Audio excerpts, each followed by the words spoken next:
Hello everyone. आज हम 7th class की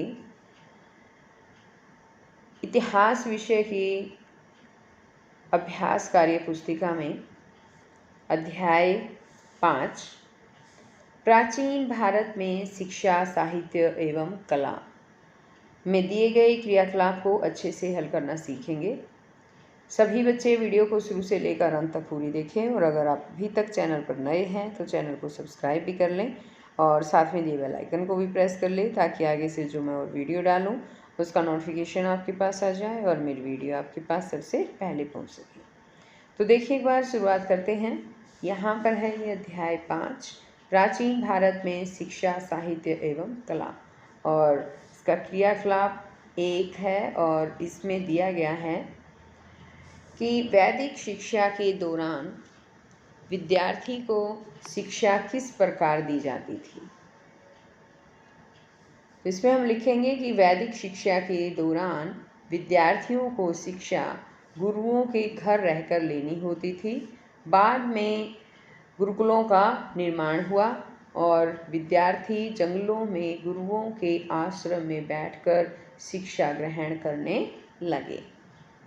आगे यहाँ नेक्स्ट क्वेश्चन है कि किसी एक विश्वविद्यालय के बारे में उसकी विशेषता का वर्णन कीजिए। तो यहाँ पर हम नालंदा विश्वविद्यालय के बारे में वर्णन करेंगे। नालंदा विश्वविद्यालय पटना के राजगृह नामक जिले में स्थित था। यहाँ 10,000 विद्यार्थी तथा 1510 शिक्षक कार्यरत थे।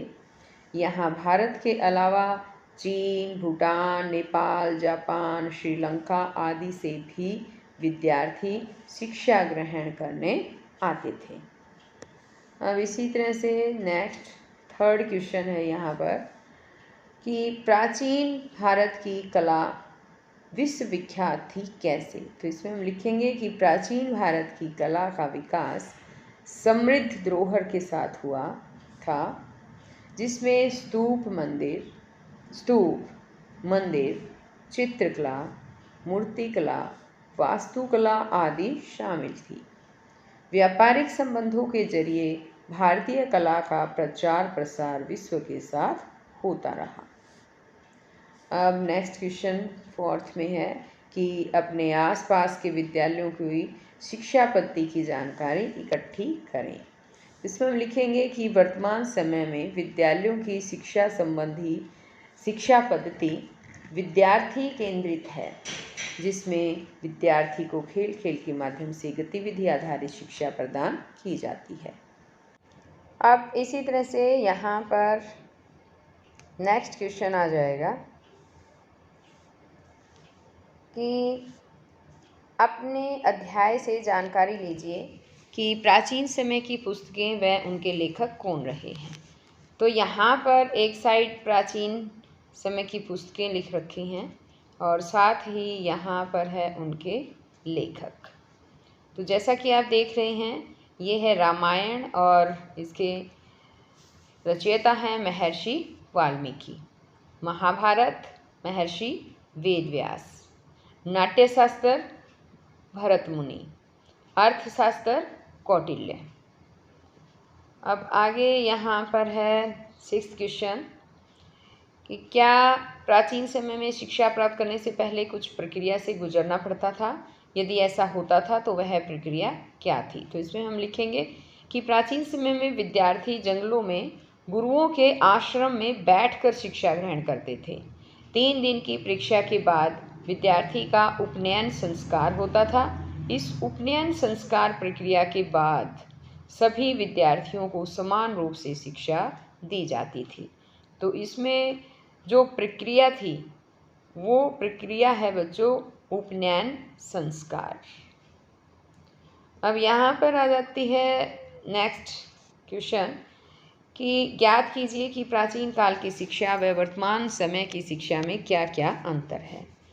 इसमें हम लिखेंगे कि प्राचीन काल में शिक्षा गुरुओं के आश्रम यानी कि गुरुकुल में दी जाती थी। गुरुओं का जो आश्रम था उसको गुरुकुल कहते हैं, गुरुकुल में दी जाती थी।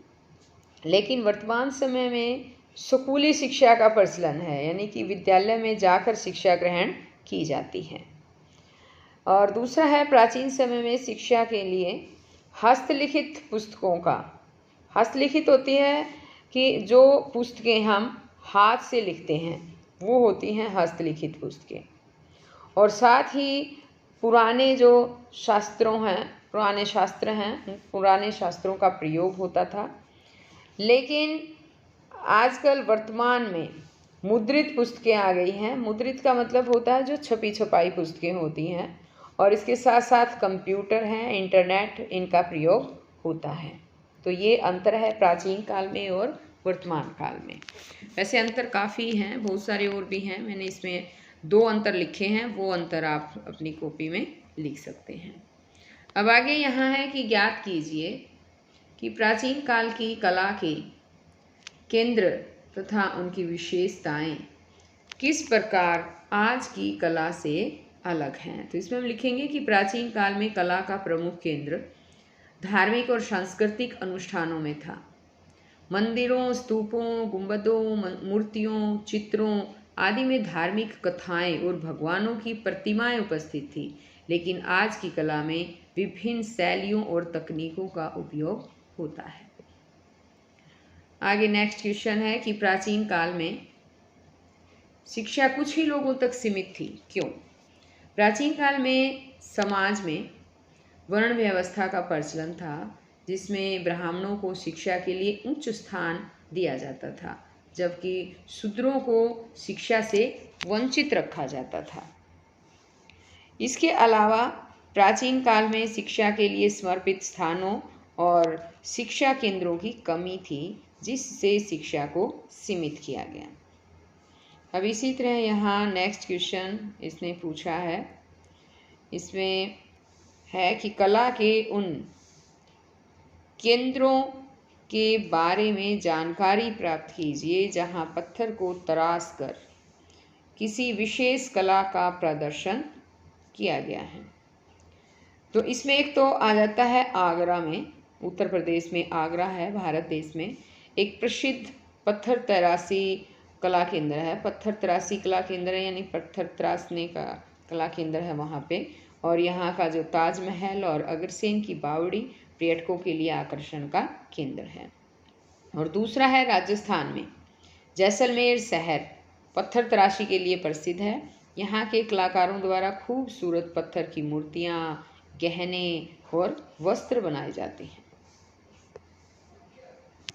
अब यहाँ नेक्स्ट क्वेश्चन है, इसमें गुप्त काल को स्वर्ण युग के नाम से जाना जाता है, तो बताइए वह शिक्षा, साहित्य एवं कला के रूप में कैसे स्वर्ण युग था। तो इसमें हम लिखेंगे कि इस काल को स्वर्ण युग कहना उचित है, क्योंकि इस काल में भारतीय साहित्य में रामायण, महाभारत, पुराण, काव्य एवं नाटक आदि महत्वपूर्ण रचनाएं लिखी गई, और साथ ही गुप्तकालीन मुद्राओं, मंदिरों, स्तूपों और गुंबदों का निर्माण किया गया।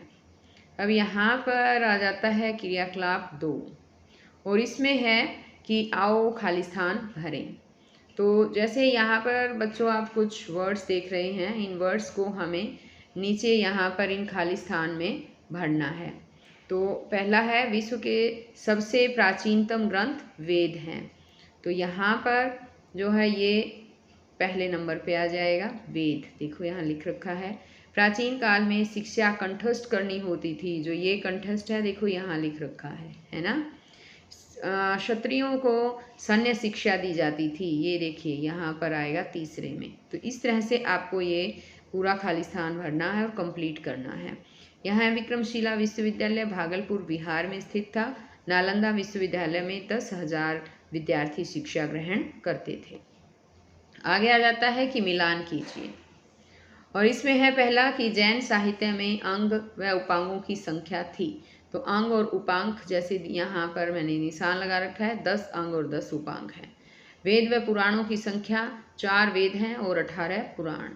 विक्रमशिला विश्वविद्यालय की स्थापना हुई, ये यहाँ पर इसमें आएगा 780 ईस्वी से 810 ईस्वी तक। वल्लभी विश्वविद्यालय की स्थापना 470 ईस्वी में, और बौद्ध पिटकों की संख्या है 3। बौद्ध पिटक जो है वो 3 है।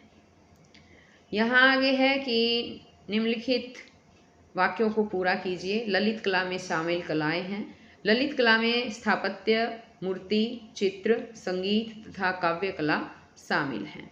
नेक्स्ट क्वेश्चन है कि नालंदा विश्वविद्यालय की विशेषताएं हैं। यह आवासीय विश्वविद्यालय था। इसमें 10,000 विद्यार्थी तथा 1510 शिक्षक कार्यरत थे। इसमें केवल भारत से ही नहीं बल्कि चीन, भूटान, नेपाल, जापान, श्रीलंका, तिब्बत से भी विद्यार्थी शिक्षा ग्रहण करने आते थे। अब इसी तरह से आगे है यहाँ पर कि प्राचीन काल में महिलाओं को मुख्यतः शिक्षा दी जाती थी। प्राचीन काल में महिलाओं को मुख्यतः काव्य कला, शस्त्र विद्या, ललित कलाओं, संगीत, नृत्य, अभिनय आदि शिक्षा दी जाती थी। नेक्स्ट क्वेश्चन में पूछा है कि प्राचीन काल के धार्मिक ग्रंथ प्रमुख हैं। तो इसमें हम लिखेंगे कि प्राचीन काल के 4 वेद, ब्राह्मण ग्रंथ, आरण्यक, उपनिषद, रामायण, महाभारत और 18 पुराण आदि प्रमुख धार्मिक ग्रंथ हैं। आगे है वर्तमान समय में स्थित विश्वविद्यालय हैं। तो बच्चों इसमें हम हरियाणा राज्य के विश्वविद्यालय लेंगे, कुछ विश्वविद्यालय इसमें ले रहे हैं। वर्तमान समय में हरियाणा राज्य में कुरुक्षेत्र विश्वविद्यालय कुरुक्षेत्र में, महर्षि दयानंद विश्वविद्यालय रोहतक में, चौधरी देवीलाल विश्वविद्यालय सिरसा में, गुरु जम्बेश्वर विश्वविद्यालय हिसार में स्थित है। यहाँ आगे क्रियाकलाप 3 आ जाता है और इसमें यहाँ पर है कि निम्नलिखित प्रश्नों के सही उत्तर दीजिए। यहाँ देखिए नीचे कुछ क्वेश्चन दिए गए हैं, सही उत्तर हमें बताना है। यहाँ पर पहला है कि मिट्टी से बने खिलौने की कला है, तो इसको मृत्तिका बोलेंगे, क ऑप्शन आएगा। सेकंड है प्राचीन शिक्षा पद्धति में आचार्य को उपाधि दी जाती थी, तो इसमें आचार्य को प्राचीन समय में गुरु भी कहा जाता था, गुरुदेव कहा जाता था, देवत्व कहते थे, आचार्य भी कहते थे। तो यहाँ पर ऑप्शन जो है घ आएगा तीनों। अब इसी तरह से यहाँ नेक्स्ट है कि तक्षशिला विश्वविद्यालय वर्तमान में स्थित है, ये पाकिस्तान में स्थित है, तो ख ऑप्शन आ जाएगा। आगे है अजंता और एलोरा की गुफा वर्तमान समय में स्थित है, तो ये वर्तमान समय में महाराष्ट्र में स्थित है, इसलिए क ऑप्शन लिखेंगे। आगे है कि न्याय भाषा के रचयिता है, न्याय भाषा के रचयिता वात्स्यायन है, तो ग ऑप्शन आ जाएगा। आगे है आओ ज्ञान बढ़ाएं, वर्तमान समय में चर्चित विश्वविद्यालय की विशेषताएं बताइए। जो आज वर्तमान समय में जो विश्वविद्यालय हैं उसमें है, वर्तमान समय में चर्चित विश्वविद्यालय विश्व स्तरीय शिक्षा प्रदान करते हैं, छात्रों को इंटरनेशनल स्तर पर जानकारी और संवाद करने की क्षमता प्रदान की जाती है, ये छात्रों को अध्ययन, शोध, कला एवं संस्कृति में सक्षम बनाते हैं। नेक्स्ट है कि कला आर्थिक समृद्धि में सहायक है, कैसे? तो इसमें हम लिखेंगे कि ऐतिहासिक और सांस्कृतिक स्थलों का प्रचार प्रसार करके पर्यटन को बढ़ावा मिलता है, इससे क्षेत्र में आर्थिक वृद्धि होती है। दूसरा है शिल्पकार, कलाकार, नृत्यकार आदि कला से जुड़े लोग रोजगार के अवसर पा सकते हैं। अब आगे नेक्स्ट क्वेश्चन में है कि वर्तमान समय की कुछ पुस्तकों के नाम लिखिए, तो हमने यहाँ लिखा है द हीरो ऑफ टाइगर हिल, अस्मिता का संघर्ष। आगे नेक्स्ट क्वेश्चन कि स्थापत्य कला के कुछ उदाहरण दीजिए जो आज भी ज्यों के त्यों है। तो स्थापत्य कला में एक तो आगरा का ताजमहल ज्यों का त्यों है, कोणार्क का सूर्य मंदिर और मध्य प्रदेश का खजुराहो मंदिर। प्राचीन काल के 2 साहित्य और साहित्यकारों के नाम बताइए। तो इसमें 2 साहित्य और साहित्यकारों के नाम पूछे हैं। साहित्य जैसे है अष्टाध्याय और इनका साहित्यकार है पाणिनि। महाभारत इसका साहित्यकार है वेद व्यास और रामायण का है महर्षि वाल्मीकि। अब यह नेक्स्ट क्वेश्चन में है कि वर्तमान समय के उन आधुनिक भारतीयों के नाम बताइए जिन्होंने साहित्य के क्षेत्र में काम किए हैं।